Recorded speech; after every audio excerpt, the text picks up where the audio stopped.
师，2年不见，为师好得很。只要老师能平安醒来，这点所……倒是你也太不爱惜。彩铃，多谢相救。是他。多谢了，小将。宽神饶命！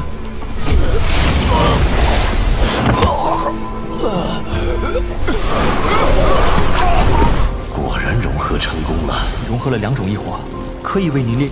再加上我这骨灵冷火，所以这事也急不来。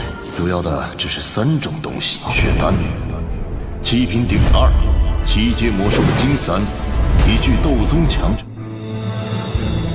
斗宗强者的骨骸。放心吧，老师，办法我也会把这3种材料弄。还有一事，便是师生丹的丹药和药方。当初我二哥以为我身死，便服用了此丹，透支生事。难道这师生丹？不过也可以试试。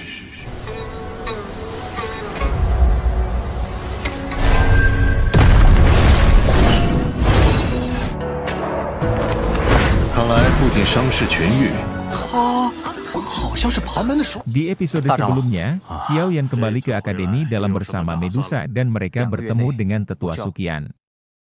Di sini Xiao Yan mengatakan rencananya yang ingin kembali ke Kaisaran Jiama. Dia meminta Tetua Agung Sukian untuk menjaga sekte Xiao yang berada di wilayah Black Corner. Kemudian Xiao Yan kembali ke Gerbang Pan, baru saya tiba dia disambut oleh orang-orang Gerbang Pan yang sangat merindukannya. Saat ini Xiao Yan melihat banyak wajah baru di Gerbang Pan. Dan sebagai tanda perkenalannya, dia berencana akan membuatkan beberapa pil untuk mereka. Lin Yan bertanya kepada Xiao Yan apa yang akan dia lakukan sekarang setelah menghilang selama beberapa bulan ini. Xiao Yan pun berkata kepada semua orang, aku datang kemari hanya untuk memberitahu kalian, bahwa aku akan kembali ke Kaisaran Jiama dalam waktu 2 bulan ke depan. Dia tidak bisa menunda lebih lama lagi, karena saat ini klan Xiao masih menunggunya untuk kembali.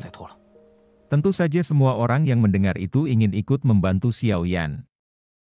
Namun kekuatan Sekte Awan Berkabut tidak bisa dipandang enteng, kekuatannya jauh lebih kuat dari orang-orang Black Corner. Xiao Yan tidak ingin teman-temannya itu mengalami bahaya nantinya. Jadi sebagai gantinya, dia meminta Xiao Yu dan yang lain membantunya menjaga Gerbang Pan. Sambil tersenyum Lin Yan berkata jika tidak ada gunanya bagi dia tetap tinggal di akademi sekarang. Mungkin lebih baik aku pergi dan membantumu untuk mematahkan tangan Yun Shan, ujar Lin Yan meyakinkan.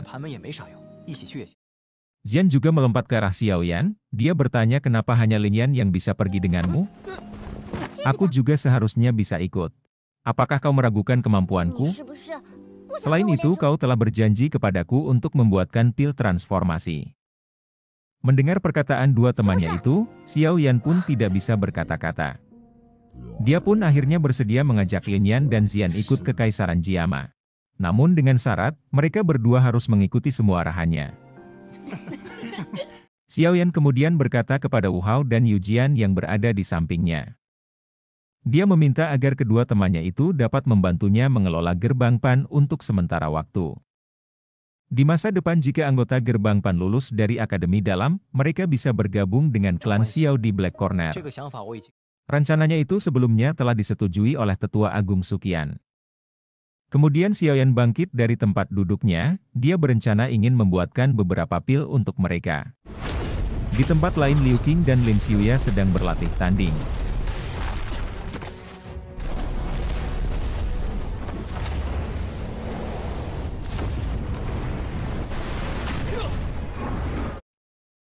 Pertarungan mereka itu pun baru berhenti ketika Lin Yan datang mengabarkan jika saat ini Xiao Yan telah kembali. Di mana saat ini Xiao Yan sedang membuat pil, dan membagikannya kepada semua anggota Gerbang Pan. Tiba-tiba Lin Yan datang sambil tersenyum, dan mengajaknya menuju arena bertarung. Xiao Yan merasa kebingungan dan bertanya, apakah Lin Yan ingin menantangnya bertarung? Namun Lin Yan hanya nyengir dan berkata, jika orang yang akan bertarung bukanlah dirinya. Lalu tiba-tiba saja dua sosok manusia muncul di atas arena pertempuran. Mereka adalah Lin Xiuya dan Liu Qing. Lin Yan lalu berkata jika Lin Xiuya dan Liu Qing secara sukarela ingin membantu Xiao Yan melawan Sekte Awan Berkabut. Tapi sebelum itu, Xiaoyan harus mengalahkan mereka berdua terlebih dahulu. Lin Xiuya mengatakan kepada Xiaoyan agar dia tidak menahan kekuatannya. Karena dia dan Liu Qing tidak akan segan-segan menggempur Xiaoyan sekuat tenaga.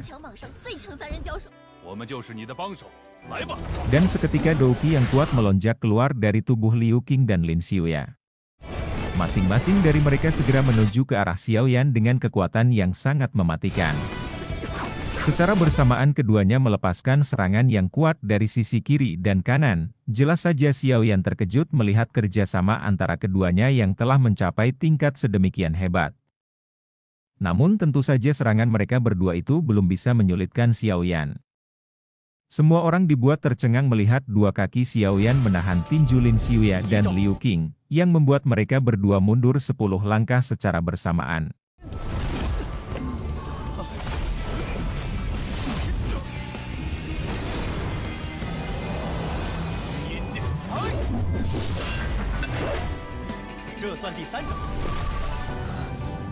Ekspresi Liu Qing sangat kaget ketika melihat Xiaoyan hendak mendekatinya. Dengan cepat Liu Qing mengeluarkan cakar logam diselimuti oleh aura Douqi yang sangat pekat. Ketika tinju Xiaoyan dan cakar Liu Qing saling bertabrakan. Tiba-tiba saja Liu Qing mencengkram bahu Xiaoyan, menahannya agar tidak bisa bergerak. Sementara itu dari belakang Lin Xiuya bersiap mengarahkan serangan. Namun tepat ketika serangan Lin Xiuya akan mengenai tubuh Xiaoyan, tiba-tiba saja sosok pemuda itu menghilang. Dia mendadak muncul di belakang Lin Xiuya, dan segera melepaskan pukulan ke arah lawannya tersebut. Langkah 3000 petir yang dikuasai Xiaoyan sekarang semakin kuat. Semua orang terkejut melihat kehebatan yang dimiliki oleh Xiaoyan. Tetua Suqian juga tidak menyangka jika Xiaoyan mampu mengembangkan langkah 3000 petir sehebat ini. Liu Qing dan Lin Xiuya akhirnya menyadari, jika saat ini kekuatan mereka benar-benar telah tertinggal jauh oleh Xiaoyan. Setelah pertarungan itu, Xiaoyan kembali mengasingkan diri ke tengah hutan. Saat ini kekuatan teknik segel dewa miliknya telah meningkat pesat, bahkan gunung batu pun dibuat hancur akibat tekniknya tersebut.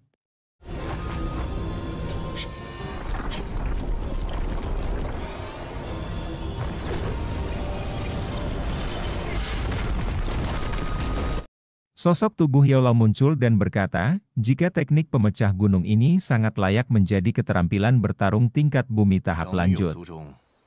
Bahkan dalam keluarga Sun Er, tidak semua orang bisa mempelajari teknik tersebut. Xiaoyan merasa bersyukur bisa memiliki satu teknik Dao tersebut, hanya saja Sun Er hanya memberikannya 2 segel saja. Yaolao meminta Xiaoyan bersabar. Mungkin saja dengan statusnya saat ini, Sun Er hanya mampu mendapatkan 2 segel itu saja. Apabila Xiaoyan mampu melatihnya ke tingkat ekstrim, kekuatannya akan setara dengan keterampilan bertarung tingkat surgawi. Dahulu kala Yaolao juga cukup tertarik dengan teknik pembuka segel dewa ini, namun sayangnya dia tidak bisa mendapatkannya. Xiaoyan berkata jika saat ini kekuatannya memang telah berkembang pesat, namun Yunshan tentu juga tidak berdiam diri saja. Apalagi saat ini Yunshan mendapat bantuan dari Sekte Aula Jiwa, Xiaoyan khawatir jika kekuatannya sekarang belum cukup untuk mengalahkan musuhnya tersebut. Yaolao lalu mengatakan jika saat ini ada 2 cara meningkatkan kekuatan Xiaoyan. Yang pertama adalah dengan mempelajari segel dewa bagian kedua. Tapi sepertinya hal itu akan sangat sulit, dia juga harus mencapai ranah Do Huang agar dapat melatihnya. Yaolao kemudian memberikan pilihan kedua, di mana Xiaoyan harus bisa melatih Angry Buddha Lotus Flame dengan menggabungkan ketiga api surgawi miliknya. Xiaoyan mulai mencoba menggabungkan ketiga jenis api surgawi ke dalam Angry Buddha Lotus Flame. Namun seperti yang sudah ia duga, memang sangat sulit untuk menggabungkan ketiga api surgawi.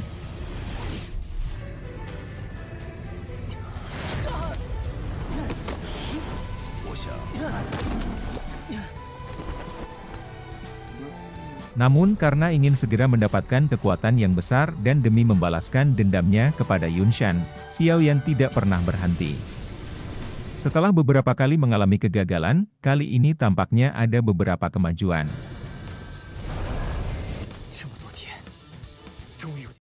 Namun tiba-tiba burung pembawa pesan datang dari arah wilayah Black Corner, yang mengabarkan jika Xiao Li telah mempersiapkan semuanya, dan mereka bisa segera berangkat ke Kaisaran Jiama.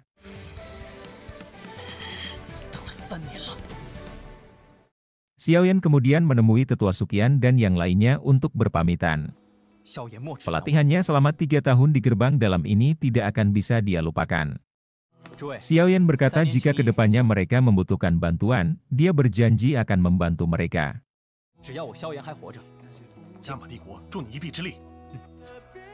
Xiaoyan juga berjanji kepada Xiao Yu dan Xiao Mei. Jika nanti urusannya di Kekaisaran Jiama telah selesai, dia akan mengirim seseorang untuk menjemput mereka berdua.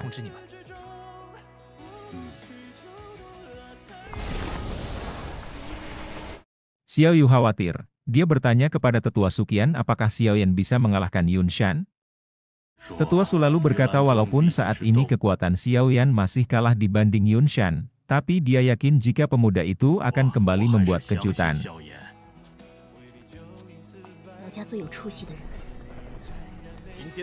Saat ini di Black Corner, Xiao Li telah mengumpulkan para pendekar untuk bergabung dengan mereka. Dan tidak lama kemudian, Xiaoyan dan rombongannya juga tiba di sana. Mereka semua siap berangkat menyerang sekte awan berkabut.